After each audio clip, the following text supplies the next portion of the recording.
The fourth round of Formula One brings us to Bahrain, and there are lots of storylines that will unfold here in the desert.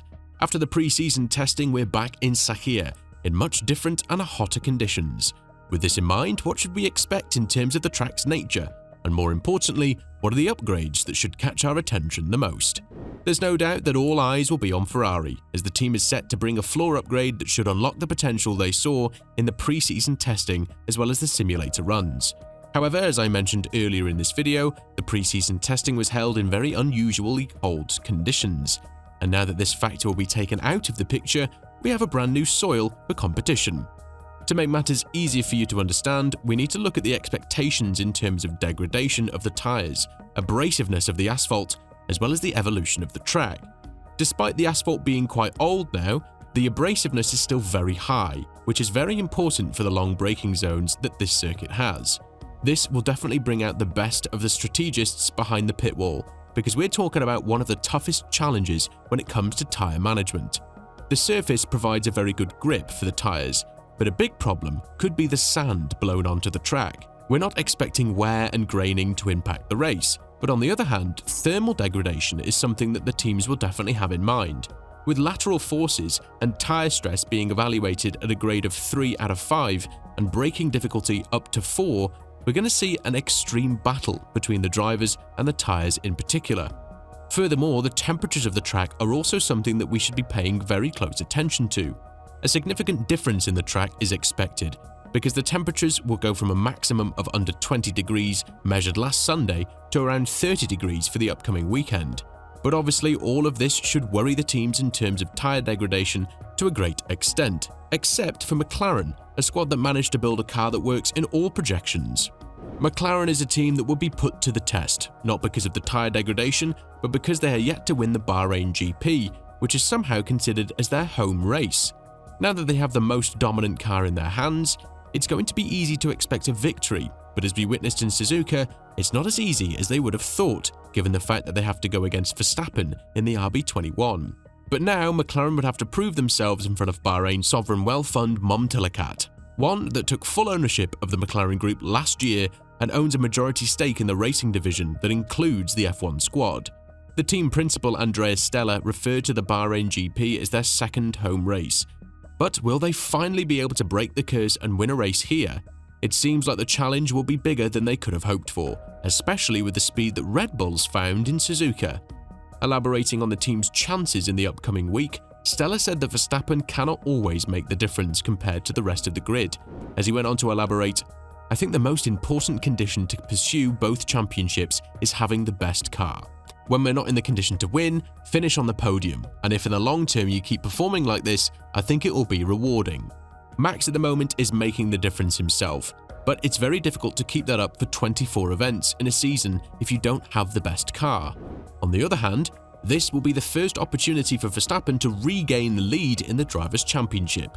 The Dutchman had the longest streak in the history of the sport that ended with the last race in 2024. However, he's now just 1 point behind Norris and is accountable for all of the 61 points that Red Bull scored in 2025. And ahead of the Bahrain Grand Prix, Norris feels like the slow speed corners in Bahrain will pay in huge favour of Red Bull. Elaborating on this, the Brit went on to say, "Our weakness was the slow speed compared to Red Bull. There is a lot less high-speed corners in Bahrain, so we're kind of losing some of our strengths and we're going more into our weaknesses. Clearly, they're quick. I feel like between Oscar and myself, we got a lot out of the car in qualifying.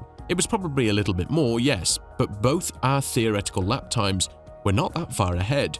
So Max is doing a good job and Red Bull seemed to maybe have caught up a little bit." A big focus will also be paid on Ferrari's performance with the new floor. The SF25 has shown a lot of potential during the pre-season testing, as well as the simulator runs, but it seems like they're yet to unlock any formal performance compared to where they are right now. Fred Vasseur has been adamant that the season start was questionable, to say the least, but on the other hand, we're seeing a lot of promise that they're yet to be fulfilled starting from Bahrain onwards. This is the race in which the team will debut the new floor of the car, in which they're hoping that they can finally become the team that we all hope to see at the front.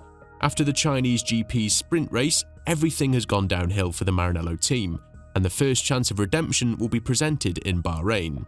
When talking about his team's chances in Bahrain, as well as the disappointing start of the season, Vasseurs gone on to say, "We all want to run the car lower.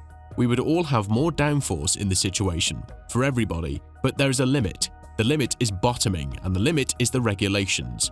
We're all spending the weekend on where is the limit and where we can run the car a bit lower, and then you're too low. It's the same for everybody, and we all know with this type of car, performance is a lot linked to the ride height. It is true for us, it's true for everybody, it's true today, but it was true for the last 2 years." But what is worth noting is that there will be a big discrepancy in Ferrari's camp regarding the upgrade package in Bahrain. There's a fraction in the team that believes this should wait for a better opportunity to be introduced. According to the renowned media La Gazzetta dello Sport, the Ferrari's aerodynamic department are happy that introducing the floor would be a definitely positive step in the right direction, even though Vasseur and Serra want to hang fire. This is the first part of a bigger upgrade that should come 2 rounds after Bahrain, or more precisely in Miami. The reports from the media states that Vasseur and Serra want the SF25's balance stabilizing before such an aerodynamic change is made, so that the effectiveness of the upgrade could be properly assessed. But Hamilton, for one, cannot wait to test out the new upgrades on the car after the underwhelming experience in the past couple of races. And when talking about the car's performance in Suzuka and reflecting on what we should expect in Bahrain, the 7-time world champion stated, "I'm happy I moved forwards. I'm really hoping in the next race we'll see, hopefully, some positive changes. Through the first 3 races, there's been a bit of a deficit between both sides of the garage, on an element on the car, so on my side something underperforming. So it's good to know. I mean, with what I had, that's the best result I could get.